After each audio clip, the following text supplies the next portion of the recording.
Ayan. Sali ka na. Lapis. Ito man. Lapis.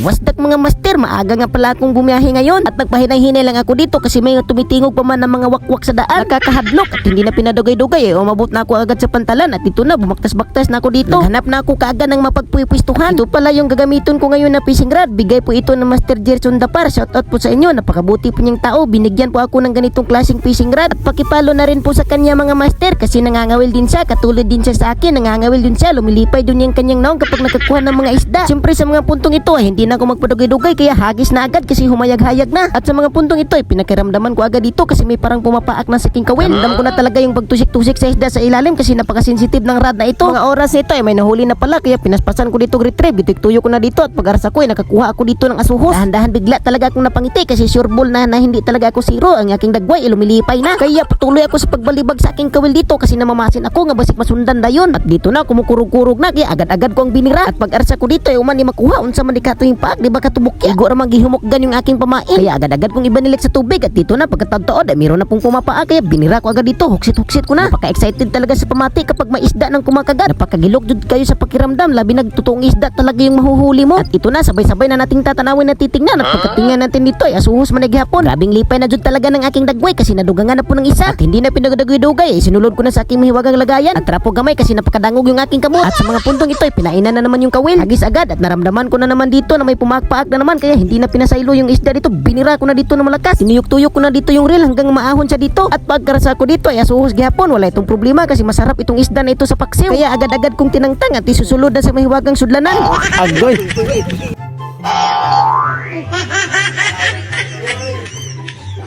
Tildan kasi nga nasasad yung aking naong noon imbis na nalipay na unta to. Kaya hindi ako nawala ng paglasa na paglaom. Gigukod ko siya dito og suway pero awa man jud haid kay mga bato kay balik na lang taoy. Kaya sa mga puntong ito biglang na malungkutin yung aking dagway hindi na lumilipay. Pero pagkataon lumilipay ako bigla kasi may tumukob man na isda naman di ayon sa kani pero asuhos di gihapon. Kaya ang sabi ng asuhos siya igsuon biya ko to nakabuhi ganiya. Sabi ko naman amo baday mo sige diha na lang kapuyo diha sagdi mo igsuon. At dito naman banda-banda sinundan agad ng isdang muburot. Ang tingala ko dito bakit mamamurag bula itong isda na ito bumurot-burot man. Sabi ng isdang ito wag mo akong subukan masisira ang buhay mo. At sabi ko naman ay mo baday kadlok ayaw di ko nimo At dito naman sa mga puntong ito may nakuha na akong isda dito na napakakusgan yung bumira. Silang bunutay talaga kaming dalawa dito kasi napakakusgan-kusgan niya ang gahi-gahi birahin. At sa mga puntong ito may sabot pa jud sa bato kaya kinakanaog ko dito naghinay-hinay ako kasi napakadangog ng hagdanan baka ako manakin sa paligid diyan sa ubos. Pagkatingin ko sa isda kalibay bugaong man di ay pero okay na ning isda ani basta wala ni kakaunog tayo. Sa mga puntong ito nawala pala yung aking singkir at mabuti na lang ay may kamaster rin ako dito na nangangawil binigyan ako ng singkir. At kung sino ka man master shout out po sa iyo hindi ko lang nakilala yung pangalan mo kasi mahiyain man ako magtanong.